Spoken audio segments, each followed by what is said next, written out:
E aí pessoal, beleza? Tudo tranquilo? Professor Thiago Ferreira, professor de Biologia, e seja muito bem-vindo ao nosso canal. Na videoaula de hoje nós vamos fazer a abertura da playlist de Genética, então uma aula de introdução contendo os principais termos ligados à genética. Então se inscreva no canal, prepare seu material de anotação e boa aula!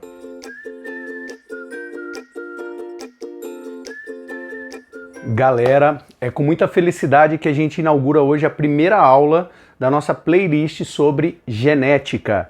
Tá? Então, se você percebeu, né, eu estou montando a aula inicial de cada uma das grandes áreas da biologia, certo? Então, daqui a pouco a gente vai alimentando aí o nosso canal e as playlists para sua preparação. Beleza, pessoal? Tranquilos? E nessa aula, a aula de introdução à genética, nós vamos trabalhar os principais termos utilizados, né, os mais variados tipos de exercícios, né, que caem na genética. E se você conseguir sair daqui com esses termos todos memorizados, e aí depois colocar em prática nos exercícios, você vai perceber que a vida na genética vai ficar bem mais tranquila. Tranquilos? Então, o que é a genética? A genética é uma grande área da biologia que estuda a hereditariedade. O que é a hereditariedade? Nada mais é do que a transmissão das características, né, dos caracteres que compõem aquele indivíduo em específico ao longo das gerações. E para que a gente possa entrar nos termos, né, e cair ali de cabeça na execução dos exercícios, né, na realização dos exercícios, você precisa entender alguns termos. E aí o primeiro deles tem a ver com cromossomos. Eu fiz aqui a representação de um cromossomo homólogo, ou de cromossomos homólogos. Então eu vou ter aqui um cromossomo que veio da mãe, um cromossomo que veio do pai. Nós apresentamos uma carga genética. Vamos usar nós, seres humanos, como exemplo, certo? Então eu vou colocar desse ladinho aqui uma imagem onde você tem o cariótipo da espécie humana. O cariótipo nada mais é do que toda a carga genética a nível de cromossomos de um determinado indivíduo. Na espécie humana, nós temos um total de 46 cromossomos, que estão aos pares. Então nós temos 23 pares de cromossomos. 23 veio da mãe, 23 veio do pai, totalizando 46. Dos 46 cromossomos, dos 23 pares de cromossomos, um par ele é chamado de cromossomo sexual, par sexual, aonde ele é caracterizado pelos cromossomos X e Y. Então X é uma mulher, XY caracteriza um homem. Então, na espécie humana, os cromossomos sexuais, como nas outras espécies, determina o sexo. Do par 1 ao par 22, nós temos os cromossomos autossomos, que são cromossomos que possuem características comuns, tanto ao sexo masculino quanto ao sexo feminino. Tranquilo? Então, olha só, eu fiz a representação de apenas um par. Dentro desse par de cromossomos, né, dentro dos cromossomos, nós temos um material genético que carrega as nossas informações genéticas, as nossas informações hereditárias. E esse material genético, ele é organizado em pedaços, em fragmentos. Eu chamo esses pedaços de genes. Então, aqui eu coloquei, ó, o que é um gene? Ele é o fragmento de DNA com a informação para a síntese de uma proteína. Então, cada um desses pedaços, chamados de genes, eu tenho ali uma informação genética, eles possuem uma informação genética que vai ser utilizada para a produção de uma proteína. Então, a expressão desse material genético é a produção de uma proteína. No nosso exemplo, eu coloquei aqui, ó, um gene que eu estou chamando de A, e um gene que eu estou chamando de B. Então, se eu alongar isso daqui, eu tenho informações do DNA que, se eu traduzir, ela vai produzir uma proteína. O posicionamento desse gene dentro do cromossomo eu chamo de locus gênico. Então, essa posição que está o meu gene A, eu chamo de locus A, é onde está o gene A. Aqui tem o locus B, onde está o gene B. Beleza?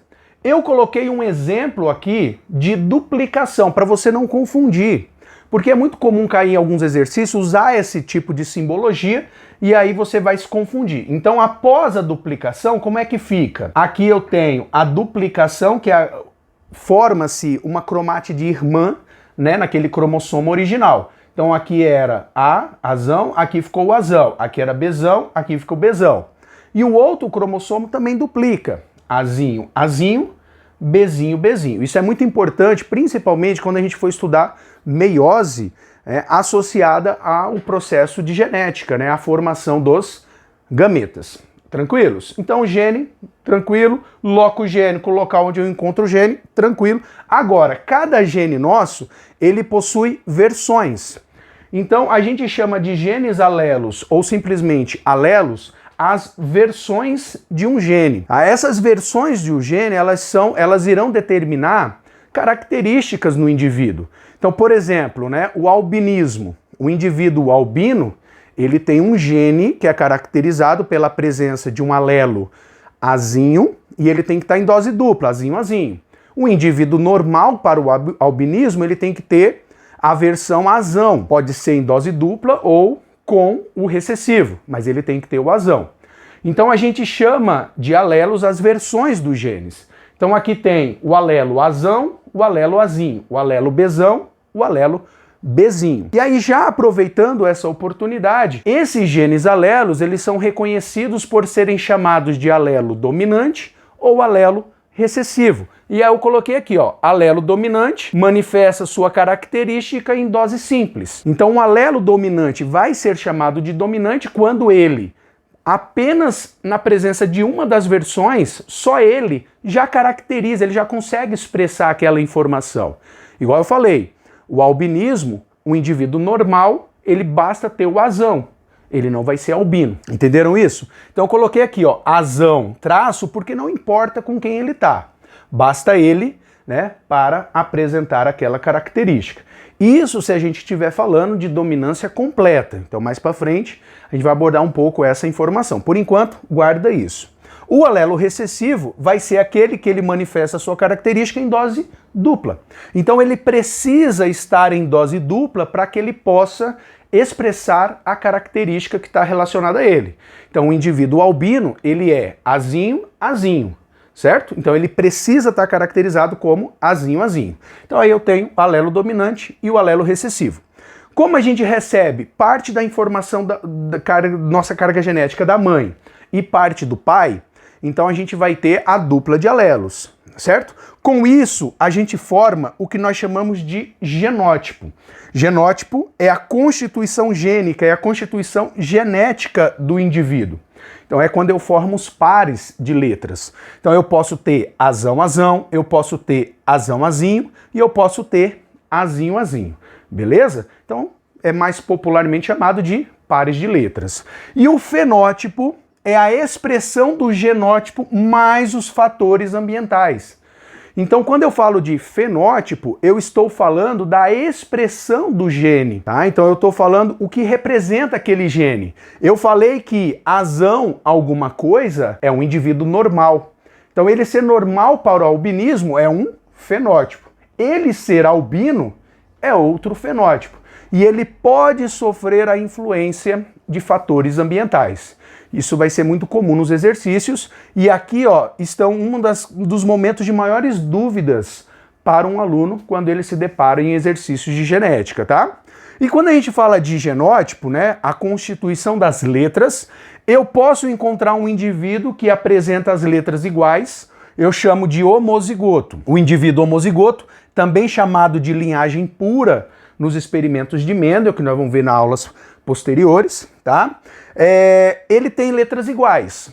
Então basta ter as versões iguais para eu chamar ele de homozigoto. Se ele é caracterizado pelo alelo dominante com dominância completa, eu chamo ele de homozigoto dominante. Aí ele vai ser azão, azão. Se ele for formado, né, por letras minúsculas, pelo alelo recessivo, ele vai ser homozigoto recessivo, azinho, azinho. Agora, se o indivíduo ele é formado, né, por um azão e por um azinho, eu chamo ele de heterozigoto. O heterozigoto, ele também é chamado de linhagem híbrida, e ele apresenta as duas versões daquele gene, azão, azinho. Na dominância completa, normalmente, o heterozigoto ele vai representar o fenótipo dominante, o fenótipo que vai estar ligado ao alelo dominante. Beleza? Pessoas, olha, se vocês ficarem na cabeça com essas informações, já vai ser ali 90% da resolução do exercício garantida, tá? Então, faz a anotação, eu vou até sair da frente para você fazer a sua anotação, né, com calma, tá? E aí você vai pro 10. Tranquilos? Beleza? Nossa aula hoje era simples, introdução à genética. Tá? Então, se você curtiu essa aula, por favor, se inscreva no canal, ative o sininho das notificações, curta, compartilhe nas suas redes sociais com seus colegas. Eu tenho certeza que vai ajudar não só a mim, mas também a vários colegas que também têm problema aqui na genética. Toda segunda-feira, um vídeo novo às 13 horas. Beleza, meus queridos? Ah, e se você também quiser me seguir nas redes sociais, Facebook, Instagram, eu sempre vou estar postando algo, alguma novidade, alguma notícia, algum resumo, algo sobre a nossa biologia. De coração, muito obrigado pela presença e bons estudos!